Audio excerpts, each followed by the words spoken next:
नमस्कार. ओंकार क्लासेसच्या सर्व विद्यार्थ्यांचे बायोलॉजीच्या या व्हिडिओमध्ये स्वागत आहे. आपण ह्यूमन हेल्थ अँड डिसीज नावाचा टॉपिक पाहतोय. त्याच्यामध्ये आता शेवटच्या पार्टला आपण आलोय ॲडिक्शन. ॲडिक्शन या शब्दाचा अर्थ व्यसनाधीनता, की कुठलं तरी व्यसन त्या व्यक्तीला लागलेलं असतं. This is a complex condition characterized by compulsive use of substance despite of its harmful consequences. याचा अर्थ काय? ही एक अशी कॉम्प्लेक्स कंडिशन आहे. त्याच्यामध्ये कंपल्सिव्ह म्हणजे कंपल्सरी यूज करतो एखाद्या सबस्टन्सचा, की त्या सबस्टन्सचा आपल्या बॉडीवर काय हार्मफुल इफेक्ट होणार आहे त्याची जाणीव त्या व्यक्तीला नसते. Addiction may involve the use of substances म्हणजेच drug such as alcohol, opioids, cocaine, nicotine and others or behaviour such as gambling. किंवा एक बिहेवियर आहे त्याला आपण गॅमलिंग म्हणतो. गॅमलिंग म्हणजेच थोडक्यात पत्ते जे खेळले जातात त्याच्यामध्ये ते पैसे लावून जे पत्ते खेळले जातात त्याला गॅम्बलिंग असं म्हटलं जातं. There is a scientific evidence that addictive behaviour share की न्यूरोलॉजिकल फीचर्स. सायंटिफिकली असं प्रूव्ह झालेलं आहे ही जी काही ॲडिक्टिव्ह बिहेवियर आहे त्याच्या पाठीमागे काहीतरी न्यूरोलॉजिकल की फॅक्टर्स किंवा फीचर्स आहेत. दे इंटेन्सली इन्व्हॉल्व ब्रेन पाथवेज. त्याच्यामध्ये मुख्यत्वे करून brain pathways of reward and enforcement, हे ज्याच्यामध्ये रिइन्फोर्समेंट म्हणजे त्याला एक फोर्स केला जातो. अफेक्टिंग मोटिवेशन म्हणजे तिकडे वळण्यासाठी, which involve the neurotransmitter dopamine. आणि त्याच्यामध्ये एक केमिकल सबस्टन्स असतो की तो त्या व्यक्तीला हेतुपुरस्कर मुद्दामहून त्या ड्रग्सकडे नेतो. त्याला न्यूरो ट्रान्समीटर डोपामाइन म्हटले. It is important to know that neurological changes are reversible. Neurological changes हे रिव्हर्सिबल असतात after the substance use or behaviour is discontinued. आणि सबस्टन्सचा यूज झाल्यानंतर किंवा त्याची बिहेवियर डिस्कंटिन्यूड होते. Addiction overall result in impairment of. ॲडिक्शनचा परिणाम काय होतो? सर्वदूर इम्पेअरमेंट ऑफ फिजिकल. इम्पेअरमेंट म्हणजे नादुरुस्त होते physical condition, physiological condition, psychological functions of the body. आता महत्त्वाचा पॉईंट आहे causes of substance abuse during adolescence. म्हणजे ॲडोलेसन्ससाठी हा शाप आहे. त्याची काही कारणं आपल्याला पाहायची. पहिला, insufficient parental supervision and monitoring. याचा अर्थ आईवडिलांचं मुलांकडे प्रॉपर लक्ष नसणं. Lack of communication between child and parent. Child आणि पॅरेंटमध्ये व्यवस्थित संभाषण नसलं. Poorly defined rules. आपल्याकडे जे रूल्स आहेत ते योग्य पद्धतीनं डिफाईन केलेले नाही आहेत. फॅमिली कॉन्फ्लिक्ट म्हणजे घरामध्ये फॅमिलीमध्ये काही वादविवाद तंटा असणं. Favourable parental attitude towards alcohol and drugs. म्हणजे काही पॅरेंटच जर असं काही घेत असतील तर मुलं त्याच्याकडे आपोआपच वळतील. Expectation from the drugs use. आणि ड्रग्ज यूज करत असताना काही अपेक्षा निर्माण करणं. Risk taking behaviour. Risk taking behaviour याचा अर्थ आपल्याला असा होतो की ती व्यक्ती जी आहे ती रिस्क घेत असते, त्याची बिहेवियर जी आहे ती रिस्क टेकिंग असते म्हणजे धोका पत्करत असते. पुढचा पॉईंट आहे methods measures to control drug abuse. Always remember prevention is better than cure. म्हणजे केव्हाही प्रिव्हेन्शन हे इज बेटर दॅन क्युअर असतं. म्हणजे रोग झाल्यानंतर बरा करण्यापेक्षा अगोदरच बरा करणं जास्त सोयीचं असतं. Avoid undue pressure. म्हणजे विनाकारण कोणाकडून प्रेशर घेऊ नका. A child should not be force to perform beyond his or her capacities in studies. म्हणजे मुलाला त्याच्या कपॅसिटीपेक्षा जास्त करण्याला भाग पाडू नका. मग ते स्पोर्ट्समध्ये असेल, अभ्यासात असेल किंवा कुठल्या ॲक्टिव्हिटीजमध्ये असेल. Education and counselling. शिक्षण आणि काउन्सिलिंग त्याचं समुपदेशन केलं पाहिजे. To face problems and stress. की त्याला येणारे प्रॉब्लेम्स आणि स्ट्रेस त्याला ॲडजस्ट करता यावं. To accept. त्याला ते ॲक्सेप्ट करता यावं यासाठी त्याचं एज्युकेशन झालं पाहिजे, त्याचं काउन्सिलिंग झालं पाहिजे. Disappointment and failure. डिसअपॉइंटमेंट म्हणजे निराशा, फेल्युअर म्हणजे अपयश. As A part of life हे आपल्या जीवनाचे भागच आहेत. Channelise the energy of child in sports, studies and other constructive activities. आणि मुलांची ही जी एनर्जी आहे स्पोर्ट्समध्ये, स्टडीमध्ये आणि बाकीच्या काही गोष्टी कन्स्ट्रक्टिव्ह ज्या आहेत, विधायक ज्या आहेत त्याच्यामध्ये गुंतवली पाहिजे. Drug abuse. Surveys and statics show that use of drugs and alcohol has been on the rise especially among the youth. म्हणजे सध्या असा अभ्यास झाला आहे, सर्वे झालं आहे, स्टॅटिस्टिकल डाटा आपल्याला मिळतो की अब्यूज यूथमध्ये हे जास्त पसरायला लागलेलं आहे. This is really a cause of concern. म्हणून ह्याचा विचार करणं गरजेचं आहे. As it could result in many harmful effects. त्याच्यामुळे बरेचसे वाईट परिणाम होणार आहेत. Proper education and guidance would enable youth to safeguard themselves. त्यांना जर आपण प्रॉपर एज्युकेशन दिलं, गाईडलाईन्स दिल्या, गाईडलाईन म्हणजे मार्गदर्शन दिलं, तर ते त्यांना स्वतःला त्याच्यापासून वाचवू शकतील against this dangerous behaviour pattern and follow healthy lifestyle, आणि आपली लाईफस्टाईल हेल्दी फॉलो करतील. The drugs which are commonly abuse, म्हणजे जे ड्रग्ज मानले जातात, जे जनरली आहेत, त्याची नावं आहेत बघा, जो शाप आहे समाजासाठी, ती आहेत ऑपॉइड्स, कॅनाबिनॉइड्स अँड अल्कलॉइड्स ऑफ कोका. आता एक एक आपण बघूया. ॲपॉइड्स, तर याच्यावरती प्रश्न असतो, MCQ असतो, आन्सर इन वन सेंटेन्स असतं. These drugs bind to opioid receptor present in central nervous system, म्हणजे हा ड्रग सेंट्रल नर्वस सिस्टीमला बाइंड होतो. And gastrointestinal tract. Heroin otherwise called, त्याचं दुसरं नाव आहे smack, is chemically diacetyl morphine. आता हेरॉईनचं दुसरं नाव काय? स्मॅक. स्मॅकचं केमिकल नाव काय? डायॲसिटाईल मॉर्फिन असं परीक्षेला येतं. हा कशापासून तयार करतात हे MCQला असतं. It is extracted from latex of poppy plant. Poppy प्लॅन्टच्या चिकापासून हे तयार केलं जातं आणि त्या प्लॅन्टचं नाव आहे पॅपिवर सोमनिफेरम. हे परीक्षेला विचारतात. Heroin is depressant and slows down activity of. Heroin हे डिप्रेसंट आहे आणि बॉडीची ॲक्टिव्हिटी स्लोज डाऊन करतं, म्हणजे त्याला काम करतं, शांत करतं. Cannabinoids interact with receptor present in brain. ब्रेनच्या रिसेप्टरबरोबर इंटरॅक्शन करतं. Inhalation and injection of these substances affect cardiovascular सिस्टीमवरती याचा परिणाम होतो. These are obtain from inflorescence, आपण शिकलो 11वीमध्ये inflorescence, and parts of the cannabis sativa नावाच्या प्लॅन्ट्सपासून. Marijuana, hashish, charas and ganja are different forms of drugs obtain from this plant.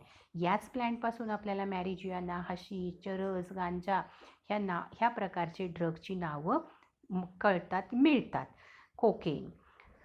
This is an alkaloid obtain from coca plant. Coca प्लॅन्टपासून मिळतं, त्याचं नाव erythroxylum coca. हे परीक्षेला विचारलं जातं. It increases level of neurotransmitter dopamine.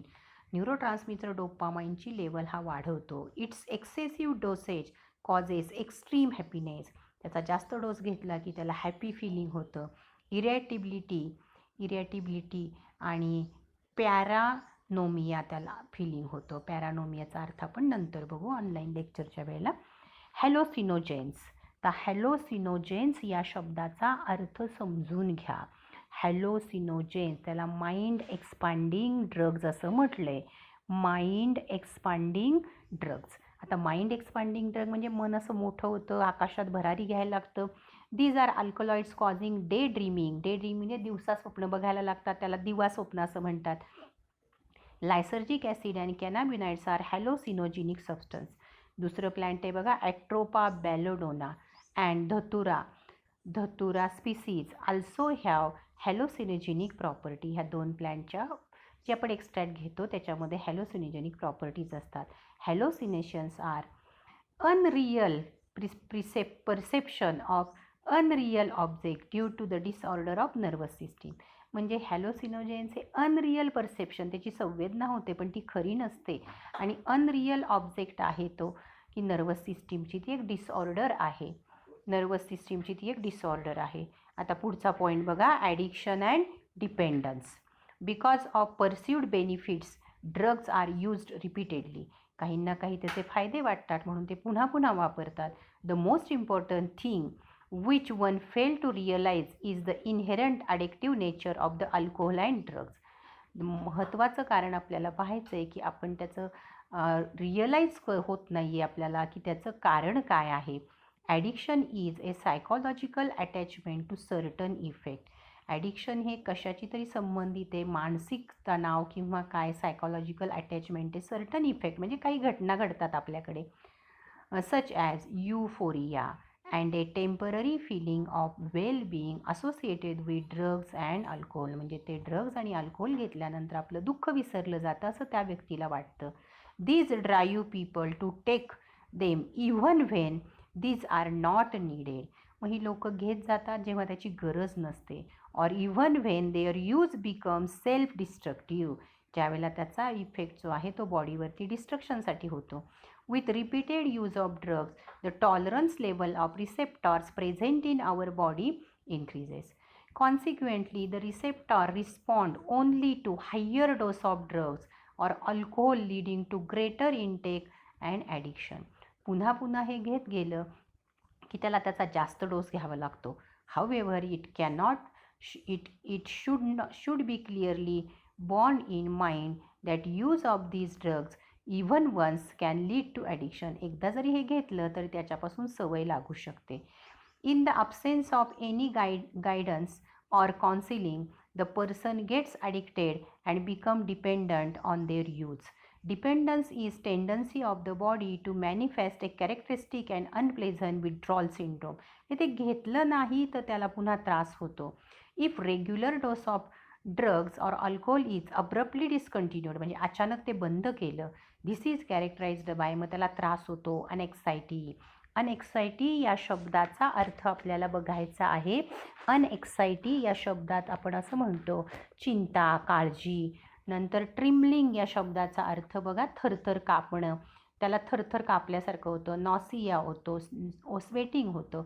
Which may be relieved when use is रियूज्ड, म्हणजे पुन्हा जर त्यांनी वापरलं की ते हे सगळे त्याचे होणारे जी लक्षणं आहेत ती थांबतात. Effect of drugs and alcohol abuse.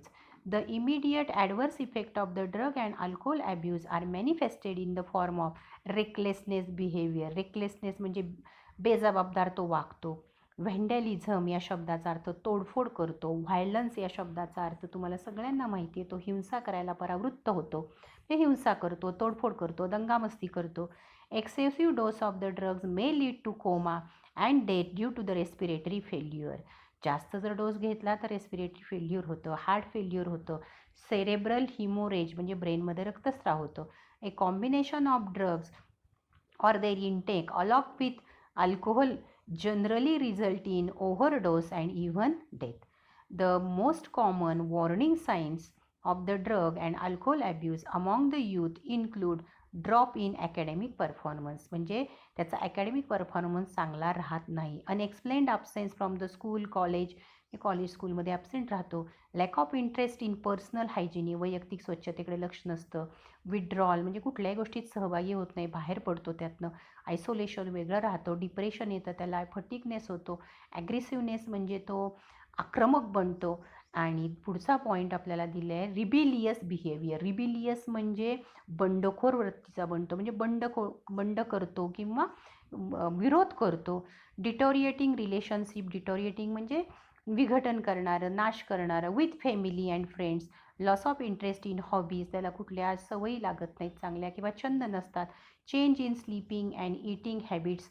Fluctuations in weight and appetite, भूक बदलते, वजन बदलतं.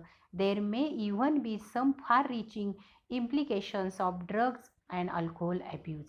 If an abuser is unable to get money to buy drugs, जर त्याला पैसे मिळाले नाहीत alcohol, he or she may turn to crime, मग ते गुन्हेगारीकडे वळतात. At times a drugs alcohol addict becomes the cause of mental and financial distress to his or her entire family and friend, म्हणजे पैशासाठी ते काहीही करू शकतात. Those who take drugs इंट्राव्हेनसली म्हणजे डायरेक्ट इंजेक्शन घेतलं जातं व्हेन्समध्ये सिरिंजच्याद्वारे, are likely to acquire serious infectious like HIV आणि हिपॅटिटिस B नावाचे आजार त्यांना होऊ शकतात, infection. Use of the alcohol during adolescence may have long term effect like loss of balance, म्हणजे त्याचा बॅलन्स जाऊ शकतो. लिव्हर सिरोसिस होतं. पॅनक्रियाटिस होतं, म्हणजे पॅनक्रियासला प्रॉब्लेम होतो. It could lead to heavy drinking in adulthood, आणि पुढं अडल्टहूडमध्ये तो जास्त ड्रिंकिंग करू शकतो. Chronic use of drugs and alcohol damages nervous system and लिव्हरला त्रास होतो, नर्वस सिस्टीमवर परिणाम होतो. Use of drugs and alcohol during pregnancy adversely affect the फिटसवरती प्रेग्नन्सीमध्ये जर हे ड्रग्ज घेतले गेले तर परिणाम होतो. Another misuse of drug is that certain sports person use drug to enhance performance वाढवण्यासाठी काही ड्रग्ज घेतली जातात स्पोर्ट्समनद्वारा. They misuse narcotic, analgesic, anabolic steroids, diuretics and certain hormones to increase muscle strength and bulk and to promote aggressiveness म्हणजे आक्रमकपणा वाढवण्यासाठी and overall improvement in their performance. Side effect of the use of anabolic steroids in female include, मग त्याच्यामध्ये मेलसारखं मस्क्युलरायझेशन होतं, मेलसारखं. Increased ॲग्रेसिव्हनेस म्हणजे आक्रमकपणा येतो. Mood त्यांचा काय होतो, स्विंग होतो, चेंज होतो. डिप्रेशन येतं, ॲबनॉर्मल मेन्स्ट्रुअल सायकल्स होतात, excessive hair growth on the face of and body, enlargement of the clitoris depending on deepening of voice म्हणजे व्हॉईस बदलतो जर हे ड्रग्ज फिमेलनी घेतले तर. मेलमध्ये काय होतं बघा, in males it include acne म्हणजे पिंपल्स यायला लागतात. इन्क्रीज्ड ॲग्रेसिव्हनेस, अगोदरचा ॲग्रेसिव्ह जास्त असतो तो आणि वाढतो. मूड स्विंग्स होतात, डिप्रेशन येतं, रिडक्शन इन साईज ऑफ टेस्टिकलचा आकार कमी होतो, डिक्रीज्ड स्पर्म प्रोडक्शन होतं, किडनी अँड लिव्हर डिस्फंक्शन होतं, ब्रेस्ट एनलार्जमेंट होते, प्रीमॅच्युअर बाल्डनेस म्हणजेच टक्कल पडतं, enlargement of the prostate gland होतं. These effects may be permanent with prolonged use. याचा जर जास्त वापर केला तर हे अजून जास्त आपल्याला दिसतात. आता आपल्याला शेवटचा पॉईंट पाहायचा आहे, prevention and control. The age old adage is prevention is better than cure holds true for all addiction. It is also true that habits such as smoking, taking drugs, and alcohol are more likely to be taken up at a younger age, more during adolescence. It is the best to identify the situations that push an adolescent towards the use of drugs or alcohol and to take remedial measures well in time. In this regard, the parents and the teachers have a special responsibility आणि याच्यामध्ये पॅरेंटची आणि शिक्षकांची महत्त्वाची जबाबदारी आहे. या पद्धतीनं हा टॉपिक आपण पूर्ण केला. हे शेवटचे 2 व्हिडिओ मी मुद्दाम मोठे केलेत, 2 केलेत, 3 व्हायचे होते पण मी 2 केलेत, लक्षात घ्या.